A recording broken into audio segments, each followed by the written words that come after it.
Yaya Tango Tolobaka, là d'ailleurs c'est très compliqué. Nous vivons dans un monde où il y a plusieurs mondes. C'est très compliqué à Kosakanate. Le 31 décembre, Tango Baninga Mususu ba préféra ki ba vana na bandaku, ba sambela na ndaku, ba misusu ba kenda ki ba veye, kasi ba misusu ba préféra ki ko kende libanda ko sepela. Mwana mwasi na kombo ya Rose, abimi bongo na mutu ya kufa kombo ya mutu yango Pedro. Bakutana ki wapi?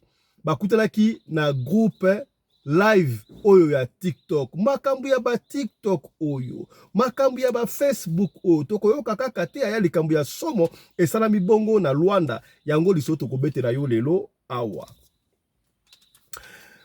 Mbote na bino bandeko balandi ya radio loko télévision bisika nyos tu bozwami. Merci na confiance pe fidélité bozali ko continuer ko pesa programme oyo radio lokole masolo et pa wapi tokuta na ka chaque fois pour na ko solo la makambo zali ko leka bongo na communauté na biso africaine en général. Mingi ya biso batu oyo tolobaka lingala. Ngai kombo na ngai Fiston Pelende tata ya Sedeke. Partout zali ko anda biso, oza na Kipushi, oza na Luanda, oza na Venezuela. Esika ozali yebisa bandeko papa Fiston asi abandi pour na émission oyo ya 14h. Tokobetela wa lisolo ya motuya, lisolo oyo kopeni yo. Ngai moke pesi ngai mutu koswa. Ba jeune fille, bino batu bolingaka ba mibali ya mbongo. Bino batu bolingaka mibali ya katuku bianza, mibali o basimbaka makasi ya nkembo. O alingi mobali ya bien ngo azalaka ndenge nini mbongo oyo ekotaka batu na ba erreur ebele tala ndenge ndeko mwasi oyo akoti na erreur toyebi te kana ye kozala ndenge likolo ya katuku bianza likolo ya mibali ya mbongo lisolo oyo esalami bongo nalobaki yango de bandela na Luanda kaka de 31 décembre oyo. Qu'est-ce qui s'est passé au juste? Ndeko mwasi na kombo ya Rose azali mwana ndaku, une fille à une vingtaine d'années. Ba ajonka yango wana alors baza bana ya ndaku, mama na bango asambelaka, papa na bango asambelaka, kasi sœur na bango sœur ya ba Rose abala avandaka epai na ye. Boyebi ba famille ebele bazalaka mingi deux boyoka na bino no surtout me komona oyo na oyo bayoka naka très bien na famille lokola pe Rose na grande sœur na ye musu bayoka naka très bien grande sœur na ye oyo abala. Yaya kaka makambo ya Facebook oyo mikolo okute koma surtout ba jeune fille azanga na ye mbongo ya kashi boye mais azanga megate po mega wane yango nde akokota na TikTok, yango nde akokota na Facebook, do yango nde akosala makambo nyonso tu, yango nde kopesa ye makambo. Et comme très difficile, même na Kinshasa, même en Afrique, même partout. Oui, na pays lokola Afrique du Sud, bientôt na Europe, ba wifi ezalaka nango pro mais na Kinshasa moto akozanga megate po megande mankambo. Alors, il paraît nga kutu pa na ebité bino batu bolinga ba WhatsApp, ba live ya TikTok, to beta masolo ebele ya ba live oyo, ya ba Facebook oyo, ya ba TikTok. Live nyonso tout ezalaka live ya kokota. Yo ozokendeka gozape ça peut au monde live na TikTok na kota. O na moni pasteur moko ote ya kuna YouTube na kota. Pasteur ote na Facebook kota ya okokota na bisika ba kota kati. To beta ba émission moko ba masolo marko wana ebele na chaîne na biso. Alors, ezalaki moko réalise le 18 novembre. Le 18 novembre, au 2024, oyo, live moko banda ko sala mabango na Luanda kuna. Ezalaki na portugais, bon na Luanda ba portugais bien sûr. Live wazaki ya ba célibataire donc à live ba célibataire pe ndezalaka. Alors Rose a kota ki live wana ba célibataire, na ba yete banda ko lobani kuna, baby tiamo, mutu mo bonito, to banda ko lobani donc na kata live wana il paraît mibali ba pesa ka ba critère o ba lingelaka basi pe ba pesa ka ba critère o ba lingelaka mibali. Par exemple ngala lingaka mobali asa la taille lokola Fiston Pelende boye, na lingaka mwasi asa la taille lokola femme à la taille d'une tige spaghetti, na lingaka mobala asa la boye machin do ba so la randengo wana mabala ebele pe ezoma na TikTok ndenge balobi mais ngana yebite o na yebi mabala ebele pe ti lelo evanda bazo yango na Facebook à l'époque ton Facebook et bandaka mais si ka boye na yebite. Alors tout le monde Rose pa mataki donc bazo benga rosa na portugais rosa te metro benga rose awa rosa to rose eloko moko ye pa mataki na live wana soki pa pesa ki ba critère na ye soki pa ni on ne sait pas mais après koloba moko boye mbala moko Rose atala na compte na privé à TikTok bazo komela ye na la comédie un certain monsieur qui s'appelle Pedro a comédie oi tout bien comme stage a comédie mais Rose abane ko kipete au fil du temps azo komela mingi a komela mingi tango live wana ko sila Rose a moni ke muta komela mingi. Qu'est-ce qu'il a fait? Rose a fini par répondre. Ah, ça va. Comment tu vas? Ah, Rose. Et Anani, oh, Ngai Pedro. Pedro, en tout cas, au morning, on a habité, on a live, on a Pedro, ça Rose. Na moni, peut-être, ma critère, au bio, en tout cas, on a s'intéressé. Est-ce qu'il n'y a pas moyen, to ba le solo là, to ba le kutana? Rose a bandé ko ignorer en gros. Voilà, depuis le 18, le 18 novembre. Il ignorait ça, a bandé ko ignorer en gros, bandé ko ignorer en gros. Tolma Pedro insistait. Kaka na le 3 décembre. Le 3 décembre, n'est-ce pas? Tellement insistance, c'est là qui trop. Il y a Pedro.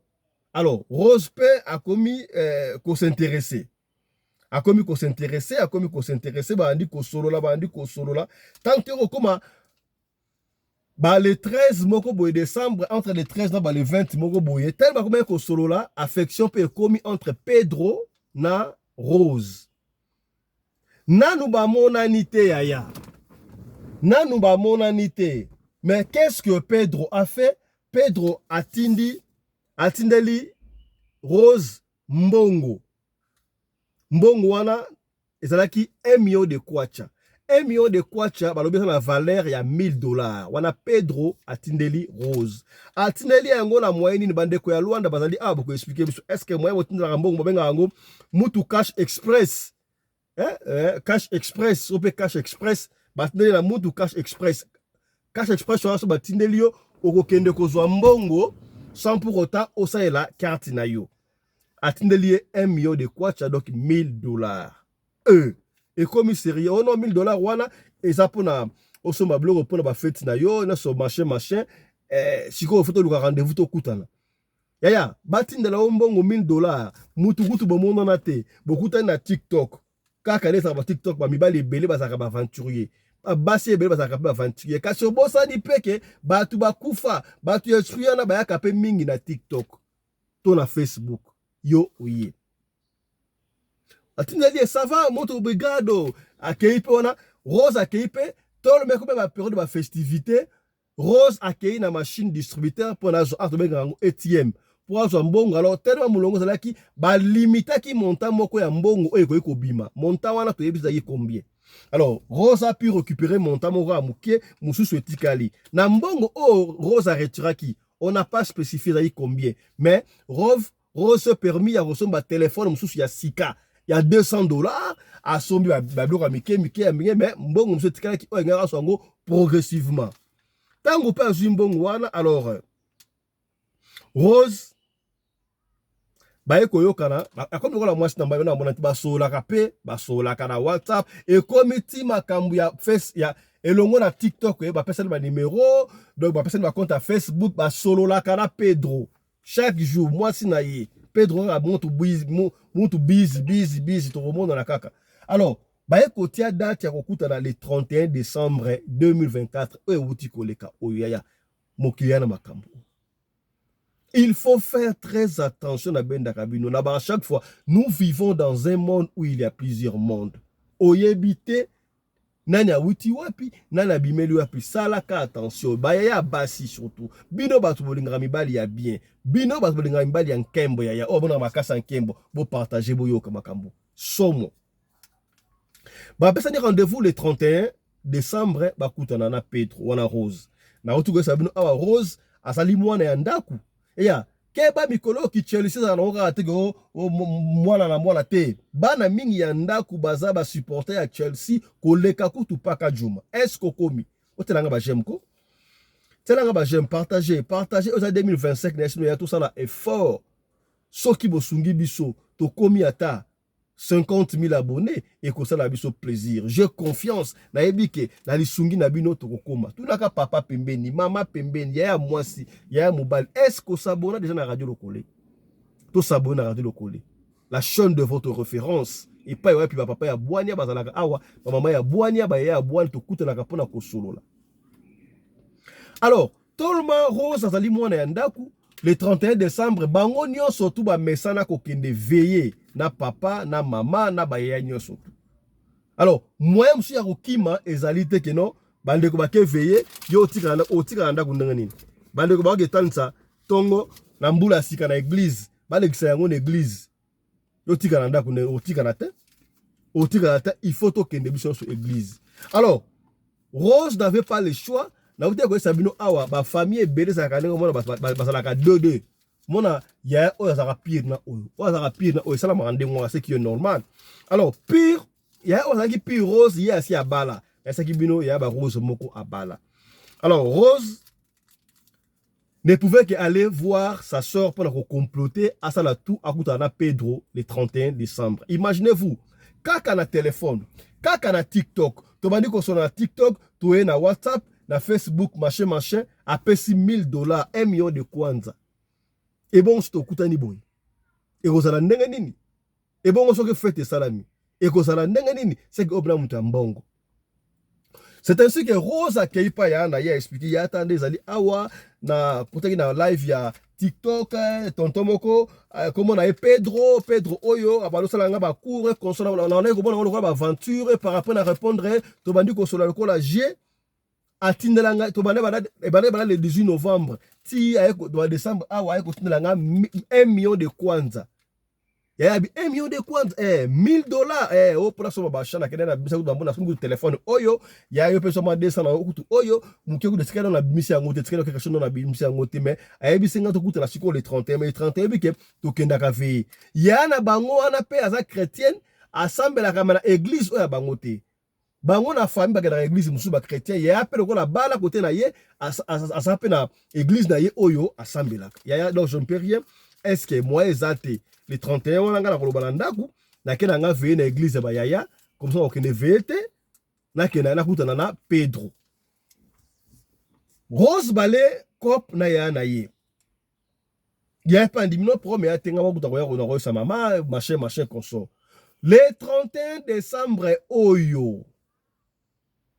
Tango ba bongsa. Ya ba de comme ça mais l'opé déjà ba le 29 yaya soki bokenda ka ensemble veiller na famille to bosala keloko moko en famille mwana moka bande ya ko protester bien avant okutu ngana okela ngani nwate ngana okela ngesika ngate na okela ngapa yabwe meka kolandela Rose bande ya ko pesa mulono na palais à partir ba les 23 ba les 24 déjà ba les 25 ba les 26 donc okutu ngana okela nga veiller l'église na biso te na okela nga veiller l'église ba yaya bon mutade ko kipete et ça normal pour ya asa ya na bango et puis kuna ka église ba chrétien donc ko réveiller qui para na ngote. Chose faite, le 31 wana, Rose kuta kenda avant, veye ba poko ati ya kenda kuta avant déjà donc ba 10h à kenda ndoka déjà donc a bongisa déjà somba ba sous-vêtements bien bloko bien tala en route na Pedro ba liboso muta peke $1000 sans pour autant kutu. Et loko mo sala ba mo siko do fa amona e pena ndenga mona kaye. Il y a certaines filles moi c'est ça gars. Okomona na Facebook azongala. Ozomona na WhatsApp na ba fo benga ngolo so sima chat o Snapchat so gini ba pa mamwana azoko ngala atente photo ba en anglais atente photo na ye mais yako mo na vie normale okozwa photo mais muta mo na photo ye na ye baza deux personnes différentes ça la attention. Donc Rose a fait ce qui était nécessaire pour na abima kitoko akepe na tongo wana machin tangu pe koki ba 19h Rose abimi ake kokutana na Pedro. Bakeipe, bakutana na Pedro. Pedro yeyo Rose koma, basai de moi stambale ça basi ambani comment tu veux marcher? Bakeipe ambiance na bango. Pedro na Rose si vous voulez, bakutani, bakeipe basali ambiance na bango, suka na ngoro Pedro abinonga na sala réservation hôtel déjà tozana awa ti lobby. Promesate. Ok, Pedro a bouqué qui déjà tiba les 4, les 5 morobo. Bakei wana après, ambiance bakei, ce qui était normal pour la Rose, abino, oh, écoute, la personne qui a payé mongote, mais la spéciale au mongote, mais a payé $1,000 et bon, on se retrouve à Zuma Kambi, aux années, fête salamaki, les 31 wana fête, Sur les premiers quand tu vas bimi dans la chambre, tu fêti na fêti. Les deux, fêti na fêti. Des jours, voilà. Tant que balali les 31, tu n'as nuit à les premiers, et les premiers, tu n'as nuit à les deux. Tant que comme les trois, parce que tant que raté, voilà, il y a gens, Rose, avant de se faire, yaya, tout ça, car Pedro. Alors, Rose a bengi pe na bango, maman, naza pa yaya. Donc yaya do couvrir lek na or, aza pa yaya te, aza et pas ya leki. Le parent, la confiance ne suit pas le contrôle. Il faut faire très attention, surtout dans Baya Abassi. Baya Abassi, parce que cache mogo boye, ils ont bilinga bilinga. Ah, papa fiston, je bon na Baya Abassi, Baya Abassi, parce que cache. Baya Mbal, parce que rappelle bilinga, mais air mogo, parce que réserve, parce que mi balé. Voilà. Pour te l'anga j'aime, quoi, te l'anga j'aime yaya. Partagez mission, to partage la émission, to partage la comment et belle la communauté où il y a radio locale. Tant que comme les trois, après que ça la fête, tu vois là, tu vas 10 heures mogo boye. Pedro a ABC Rose. Non, ça va, chérie. Nabet un peu moins tour moukié. Natala maninga pour son rapport, on a besoin ah, les 5. Il n'y a pas de souci. Il n'y a pas de souci. Pedro a mis au cash $2000 à Pessi Rose dans ma boko sikoboy. Entre temps Rose, mbongo oyo kutu $1000 wana na esilite monsieur travailler dans banque, et travailler combien? $200, $300, 400, on ne sait pas. Ça va ce qui est bon, ce qui est bon. Pedro zaki na ma bag, azaki na ma sac na yemo boy, moi valise na ya mukie. Na moi sac na yebo. Ayebi saki Rose qui a utaki na province, ayekara awa bakutana na Luanda. Excusez-moi. Qui va coûter nana Luanda. Abimi patigi valise na trop sûr n'est pas Rose ayebi qui non valise des aliwana moi godneli a pas de souci que betana moi tour. Eza kutu pena bilamba. Et kenda ma Blandine ma Caro atika di kozela. Pour la Rose, elle s'attendait mbala ke moi 11h et puis chambre bazoa ki balamba ka Rose appelle lambi ka neza la kana poko mbala roya. Banda 10h, sauf 11h, 12h, 13h, 14h, après-midi, rien, 15h, 16h, rien. Oh, qu'est-ce qu'on va prendre en ballot? Tant que 17h, le cas, Rose a eu téléphone. Abengi siko Pedro. Abenga eboy, l'appareil de votre correspondant soit éteint, soit hors du périmètre. Oh, qu'est-ce qui se passe? Qu'est-ce qui se passe? Qu'est-ce qui est arrivé dans Mobali Oyo?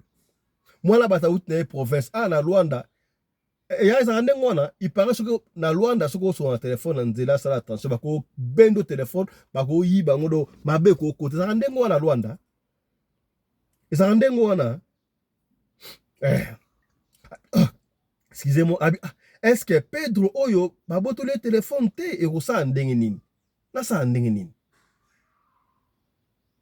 na be ko luka na WhatsApp pe asa téléphone te eko salama ndenge nini zela e butu azongite ayekola atina nuit à les 4 mais mbalo qu'est-ce qui est arrivé dans moi là bas babandi babomiye bakangiye pas l'état to ndenge nini akitu na réception les 4 wana tuni mais est-ce que mobali nanga ale abino to moniete oh et puis si ekobanga azongi boy valise na yewana ezali alors qu'est-ce qu'il pouvait faire Rose agi sac ya mbali na yewana Pedro na valise na oye abimi akei au lieu qu'elle dépend na bango akei pas grande sœur tanga comme pas grande sœur abeteli grande sœur de on a besoin na so mona sou Pedro te ah o mona été nini ba me ko lukaye aso mona été o mutu andenge nini aso mona te aucune trace sikoyo qu'est-ce que grande sœur mais lukaye dans la TikTok non tala dans la TikTok so akota ki RSC ya suka combien lukaye na TikTok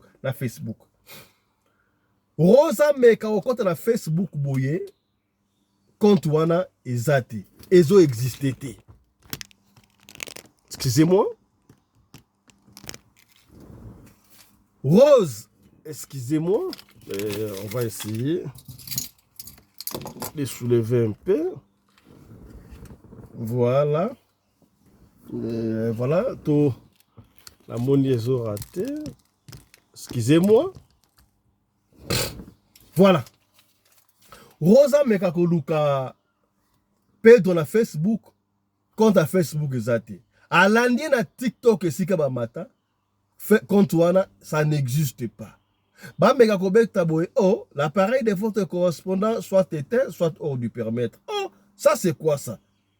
Bouzo baninyo. Et commis dangereux. Oyo la mona tozala ki na ye ya to lali na ye nyo surtout fait singa betaka to mo akebo ndenge et pesi mo ko banga. Ba kanti ba mo li solo moko eleka kana Luanda boye oyo mutu moko ande ko sona fi moko ateka kana wende na poto ko bala ye ka ndenge wana boye solo wana o mutu apa yaka ye boye ba lamba biloko mutu ye moko ka mutu ana mo na mbali wa mutu bona et pesi mo ko banga o za so moto ko saka mama ça va. Na ye Rose, na ya na ye, ba kenda tipa na bango, ils étaient obligés à koloba vérité, parce que c'est bébé déjà. Ba loba vérité, pas ya maman na bango. Maman tala boye, tala boye, tala boye, tala boye. Quoi ça nous papa te. Maman beza boye, mais c'est quoi ça bano yanga? Wapi 2000 ango, yango yo. Bon, si ko mbongo o article que eza na article que na abenga ngo nini? Ngata excusez-moi. Na mutu cash express na banki. C'est vrai, ça banki nini ba pesi comme banki wana. Oh, banki yango Rose pesa na banki wana. Alors, toyeba mutu quand même avant daka wapi. Na mama, na Rose, na yaya na ye ba memani ba kei bongo na banki wana, ba yeba quand même identité parce que na kati ya banki bebi ke ba sala ba identité ya batu.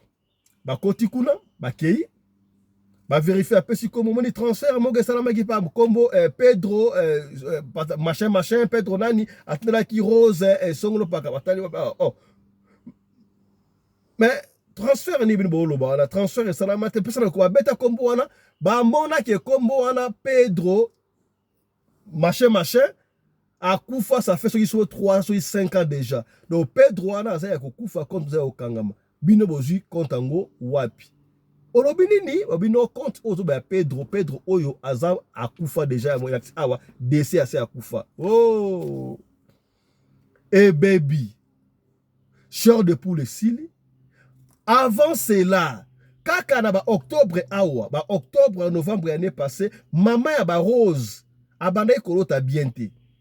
Azolota de ba boto la mwana, azolota mwana Rose akufi, azolota mwana Rose na ba station bien te kaka Rose te ba lek na ba lota bongo papa na bango pe alota ndengo ya deux fois il faut ko sosola ba ndoto nyoso tuzaka mabe oloti ndoto otana danger oloti ndoto mutakufi il faut olandela po sinote mabe kokota est-ce kokomi ya na ebonga pa aloti la ndoto ke ndoto akufi après ba ndoto ande makambo ye kosalama mwana bandi kolela batali bodoki na mbongo wana abimisi yango te mais $2000 wana ezali kaka tango bazongi mwana abimina mutu akufa likolo ya makasa nkembo likolo ya lokoso baninga bakeveye soko boye okende veye fatika ndako mais ya en complicité na grande sœur na ye akende okutana Pedro pour apesa ki $1000 lokoso ndeko boma bandi ya basi bandeko ya basi likolo ya makasa ya nkembo na minute oyo toyebite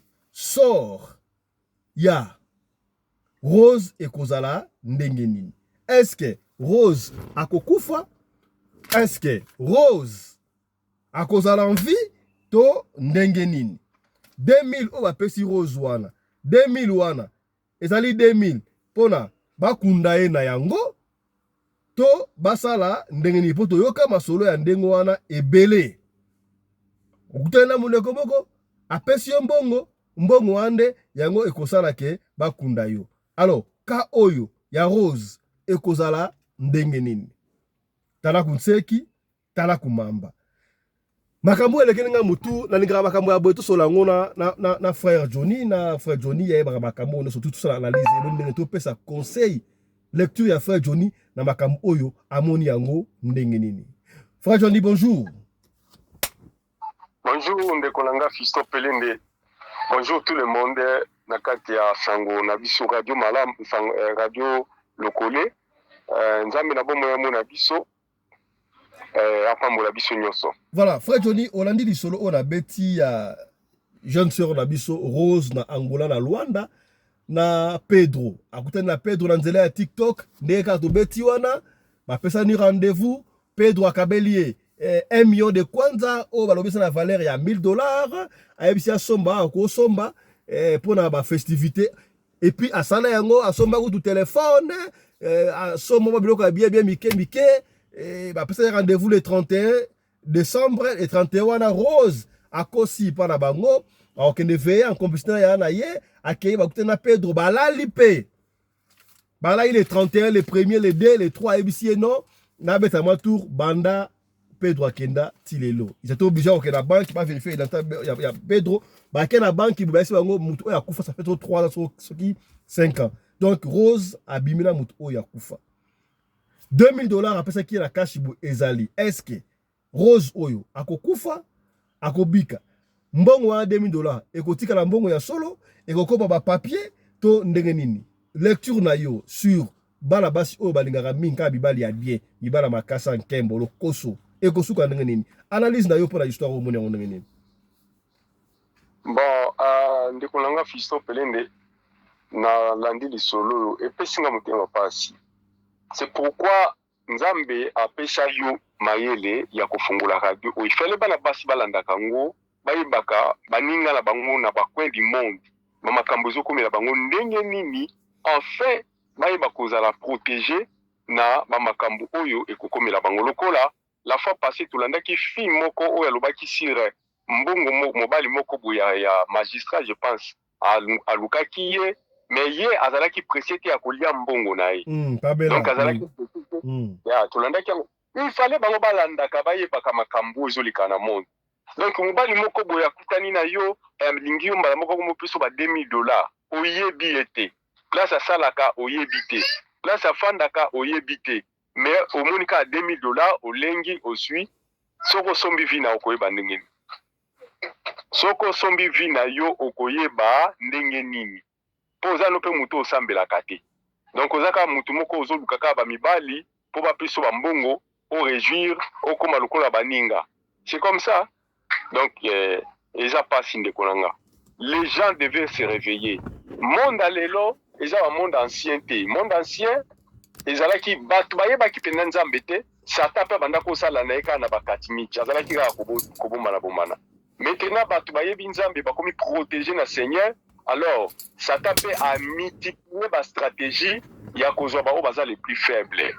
Comment est-ce que okukutana mobali et apeso ba $2000 ya mbongo mukete mon frère là yo so fanda ko mutaya kabelo $2000 sans problème sans conseiller bikamba vraiment ils ont pratiquement et pour ça 2000 ça 2000 tant ba kutana na nute apesa ke 1000 atena ke 1000 na banque tant ba kutana sur apesa 2000 donc 3000 au total. Il faut comprendre mobali ngo azana nu nani asalaka wapi libota na yeza wapi bela mbongo bazo pesa nga lokola mbongo azo bala ngai ou bien mbongo libala ye moko pe azomona donc il faut ba analyse wana nyonso ezala pourquoi les gens bazata na kaliki na mutu na bango te akoyeba ke vitesse on azokende nango eza mabe na kende kokwe abe na kende kobunga donc yo weleli kozwa mbongo suka nango ekomi piège pa nao tozalaki na ser moko pe lisusu oyo alobaki kaka na radio lokole na États-Unis oyo alingana kana Nigérien na memie aki asepeli bandako banini suka nango Nigérien na aéroport à Limoué donc babiloko lolenge wana les jeunes filles na éviter ndeko nanga nous devons beaucoup prier pour les jeunes filles et puis les jeunes ya génération oyo eza pasi pona bango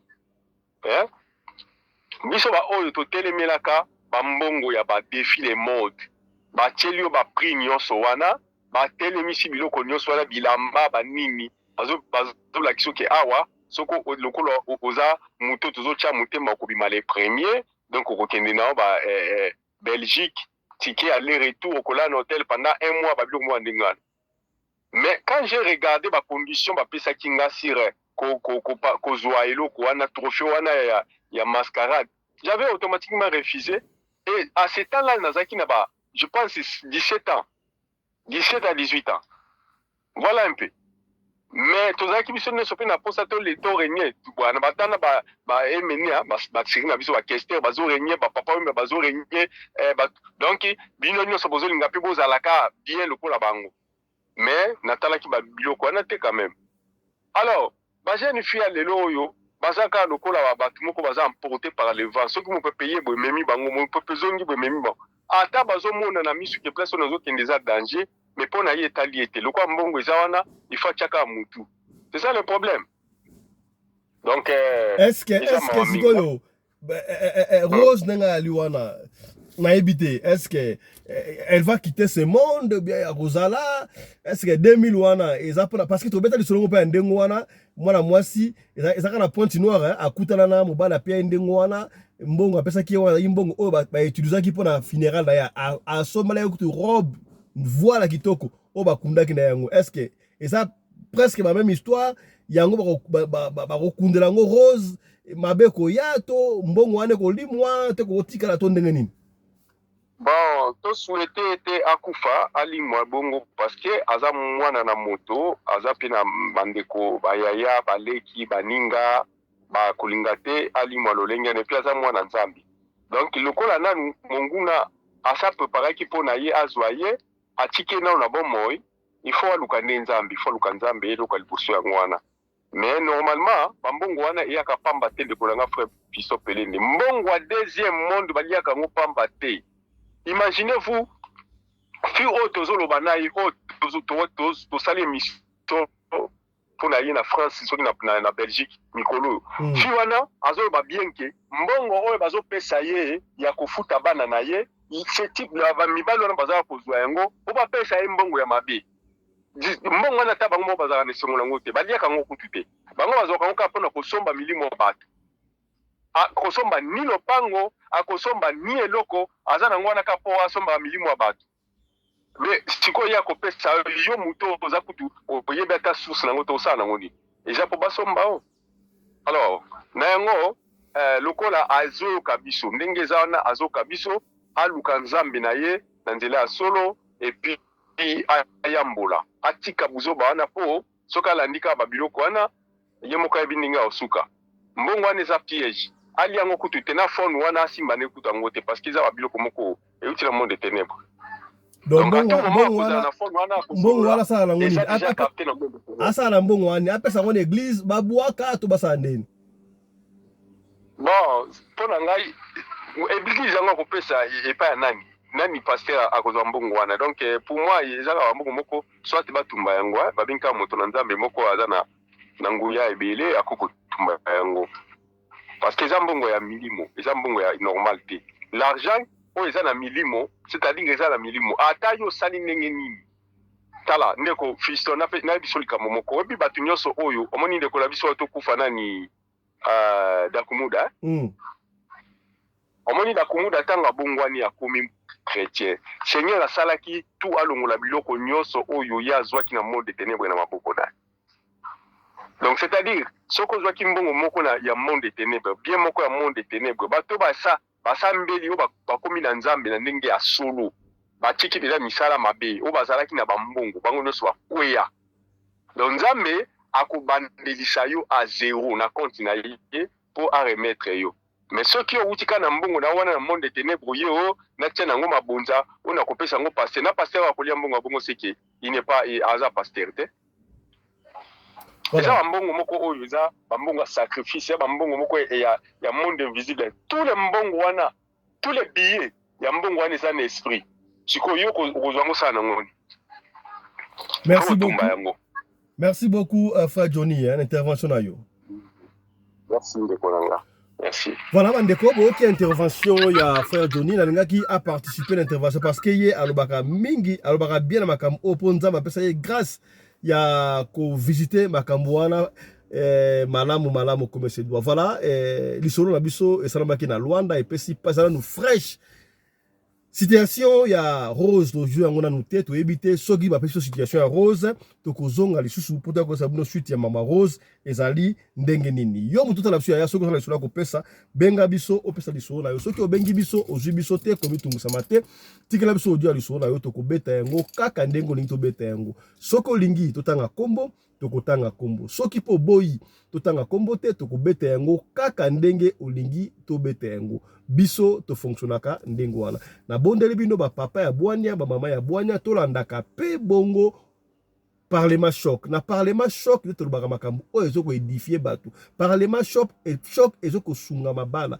Parlement choc ezoko sangisa mabala. So ça ba problème o ezoko kate yaka na parlement choc et pas choc pardon et pas ya papa ya boania, ba maman ya boania, ba ya boania bazalaka ba ko sunga yo na ba conseil. Et puis n'oubliez pas ya ko follow biso na TikTok. Na TikTok obeti Fiston Pelende au follow biso et kozala kitoko mingi na TikTok. Tous allez na TikTok à partir de là kasangu na tala sogi mona combien de gens bazo follow biso na TikTok Fiston Pelende on a biso kuna to komba mi et kozala kitoko mingi. Portez-vous bien, santé de fer à tous. Chap chap et tchara.